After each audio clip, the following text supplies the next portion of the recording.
Victor Frankenstein climbed the summit of Montanvert seeking peace, but he found something far more terrifying: his own reflection. Amidst the desolate ice and the howling wind, the creator and the creature are finally face to face. Will he find redemption, or is it already too late? Tonight, the silence of the mountains is broken. This is Frankenstein. Chapter 10. Mary Shelley, 1818. Midnight Volume. I spent the following day roaming through the valley. I stood beside the sources of the Arverne, which take their rise in a glacier that with slow pace is advancing down from the summit of the hills to barricade the valley. The abrupt sides of vast mountains were before me. The icy wall of the glacier overhung me. A few shattered pines were scattered around, and the solemn silence of this glorious presence chamber of imperial nature was broken only by the brawling waves or the fall of some vast fragment. The thunder sound of the avalanche or the cracking reverberated along the mountains of the accumulated ice, which, through the silent working of immutable laws, was ever and anon rent and torn, as if it had been but a plaything in their hands. These sublime and magnificent scenes afforded me the greatest consolation that I was capable of receiving. They elevated me from all littleness of feeling, and although they did not remove my grief, they subdued and tranquilized it. Where had they fled when the next morning I awoke? All of soul and spiriting fled with sleep, and dark melancholy clouded every thought. The rain was pouring in torrents, and thick mists hid the summits of the mountains, so that I even saw not the faces of those mighty friends. Still I would penetrate their misty veil and seek them in their cloudy retreats. What were rain and storm to me? My mule was brought to the door, and I resolved to ascend to the summit of Montanvert. I remembered the effect that the view of the tremendous and ever-moving glacier had produced upon my mind when I first saw it. It had then filled me with a sublime ecstasy that gave wings to the soul and allowed it to soar from the obscure world to light and joy. The sight of the awful and majestic in nature had indeed always the effect of solemnizing my mind and causing me to forget the passing cares of life. I determined to go without a guide, for I was well acquainted with the path, and the presence of another would destroy the solitary grandeur of the scene. The ascent is precipitous, but the path is cut into continual and short windings, which enable you to surmount the perpendicularity of the mountain. It is a scene terrifically desolate. In 1,000 spots the traces of the winter avalanche may be perceived, where trees lie broken and strewed on the ground, some entirely destroyed, others bent, leaning upon the jutting rocks of the mountain or transversely upon other trees. The path, as you ascend higher, is intersected by ravines of snow, down which stones continually roll from above.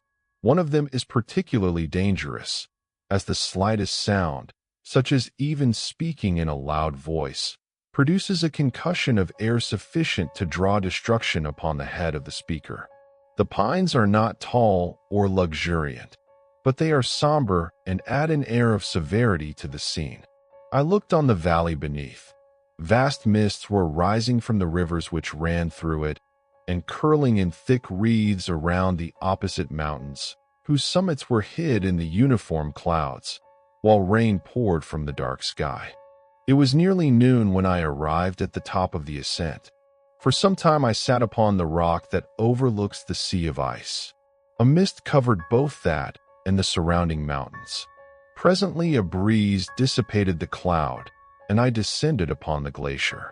The surface is very uneven, rising like the waves of a troubled sea, descending low, and interspersed by rifts that sink deep. The field of ice is almost a league in width, but I spent nearly 2 hours in crossing it. The opposite mountain is a bare perpendicular rock. From the side where I now stood, Montanvert was exactly opposite at the distance of a league, and above it rose Mont Blanc in awful majesty. I remained in a recess of the rock, gazing on this wonderful and stupendous scene. My heart, which was before sorrowful, now swelled with something like joy.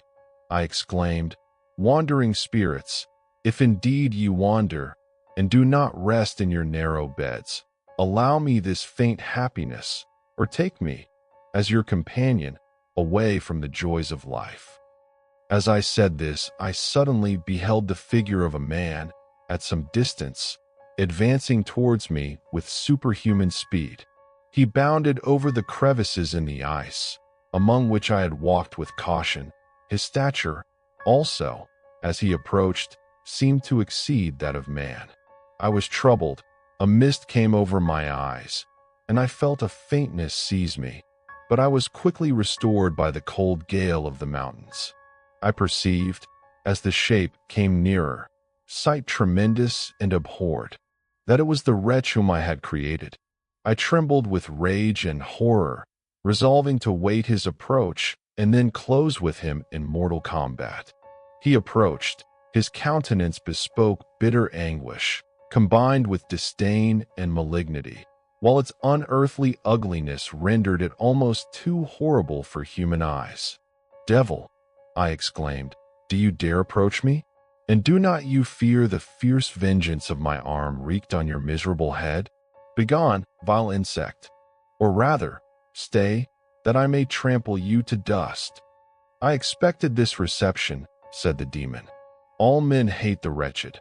How, then, must I be hated, who am miserable beyond all living things? Yet you, my Creator, detest and spurn me, thy creature, to whom thou art bound by ties only dissoluble by the annihilation of one of us. You purpose to kill me.